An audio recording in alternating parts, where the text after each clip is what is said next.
اور ذمہ دار شہری کی تعریف۔ سب سے پہلے فعال یا ذمہ دار شہری کون ہوتا ہے؟ ذمہ دار یا فعال شہری وہ ہوتا ہے جو حکومت یا ریاست کے معاملات میں دیانتداری اور اخلاص کے ساتھ حصہ لیتا ہے۔ ٹھیک ہے، یہ اس کی تعریف ہے۔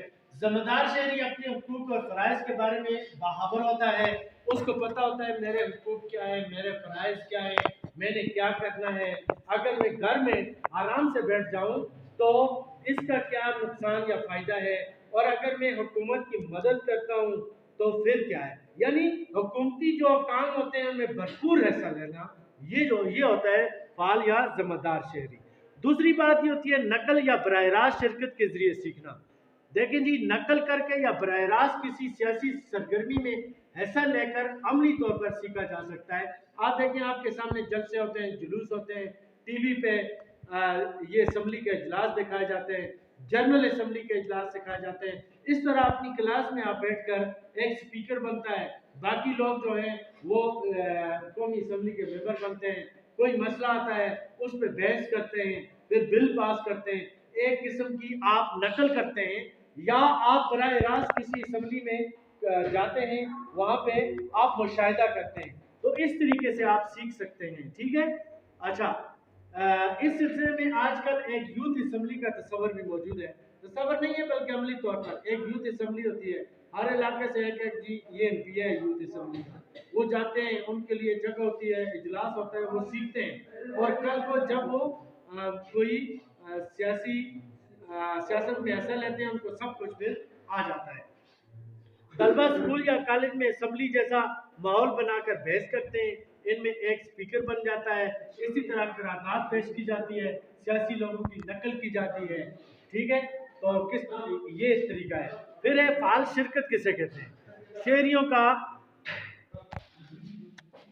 فعال شرکت شہریوں کا اپنے معاشرتی، معاشی اور سیاسی زندگی میں فعال اور مثبت کردار ادا کرنے کو کیا کہتے ہیں؟ فعال شرکت۔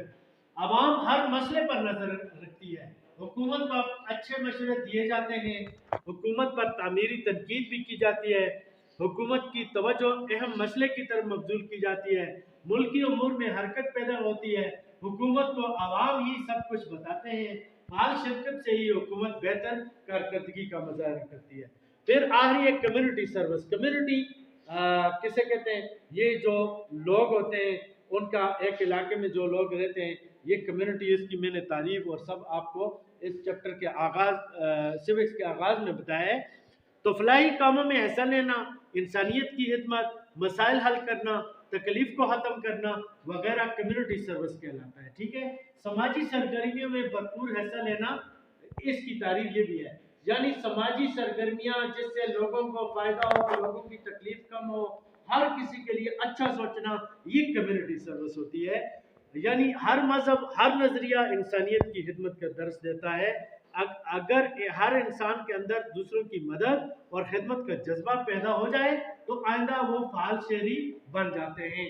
جیسے بچپن میں ہی آپ جی جانوروں کو تکلیف میں دیکھتے ہیں تو ان کے لیے کوئی کردار ادا کرتے ہیں، کسی غریب کو دیکھتے ہیں، آپ دیکھتے ہیں کہ کوئی بندہ بھوکا ہے اس کی مدد کر لیتے ہیں، کسی کے کپڑے جو ہیں نہیں ہیں، غریب ہے، اس کو اپنے پرانے کپڑے دے دیتے ہیں یا اس کی مدد کر لیتے ہیں، تو بعد میں جا کر آپ فعال شہری کمیونٹی سروس میں اہم کردار ادا کرتے ہیں۔ آخری ہمارا ٹاپک ہے سانحوں یا حادثات میں خطرات کو کم کرنا۔ دیکھیں، سانحے اور حادثات زندگی کا حصہ ہے۔ جب سے یہ دنیا بنی ہے، زمین، انسان آیا، کبھی یہاں پہ زلزلے آئے، کبھی طوفان آیا ہوا کا، کبھی پانی کا۔ حضرت نوح علیہ السلام کا قصہ قرآن میں موجود ہے۔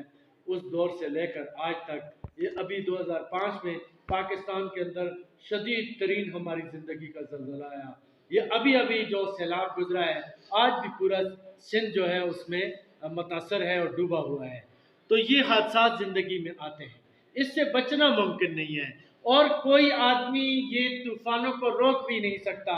آپ زلزلے کو نہیں روک سکتے، مگر کیا کر سکتے ہیں؟ ان کو روکنا ممکن نہیں، مگر ان کے نقصانات کم سے کم کیا جا سکتا ہے۔ جہاں زلزلے زیادہ آتے ہوں وہاں مکانات ایسے بنائے جاتے ہیں جن کی وجہ سے نقصان کم ہوتا ہے۔ اسی طرح سیلاب کے لیے بند بنا کر اس کی شدت کو کم کیا جا سکتا ہے، جنگلات لگا کر بھی آپ ایسا کر سکتے ہیں۔ سانحات اور حادثات میں صبر، استقامت اور مایوسی کو آڑے نہیں آنے دینا چاہیے۔ بر وقت طبی امداد اور مالی امداد سے بھی بڑی مدد ملتی ہے۔ لوگوں کو ٹریننگ دے کر اور آگاہ کر کے بھی سانحات یا حادثات کے اثرات کو کم کیا جا سکتا ہے۔ جیسے زلزلہ آیا تو لوگ خوف و ہراس میں نہ مبتلا ہوں، ان سے کہیں بھائی آپ میں کسی میدانی جگہ میں جائیں، اگر کسی کا کچا گھر ہے بالکل اس کو نہ جانے دیں، تو اس طرح آپ کر سکتے ہیں۔ پھر اسی طرح سیلاب آ رہا ہے، آپ دیکھتے ہیں کہ ایک گاؤں ہے بالکل جی پانی کی زد میں آ جائے گا تو آپ اس کو خالی کروا دیتے ہیں، یعنی سانحات کو کم سے کم۔ اور آج کل پاکستان کے اندر یہ سانحات کو کنٹرول کرنے یا مینیج کرنے کے لیے ادارہ بھی قائم ہے، جس کو ڈیزاسٹر مینجمنٹ اتھارٹی کہتے ہیں، PDM ہے، پاکستان ڈیزاسٹر مینجمنٹ اتھارٹی۔ یہ صوبوں میں بھی ہے، جب بھی سیلاب آتا ہے تو یہ ٹینٹ لے کر چلے جاتے ہیں، لوگوں کو سردی گرمی بیماریوں سے بچاتے ہیں۔ ٹھیک ہے جی، یہ آج کا ہمارا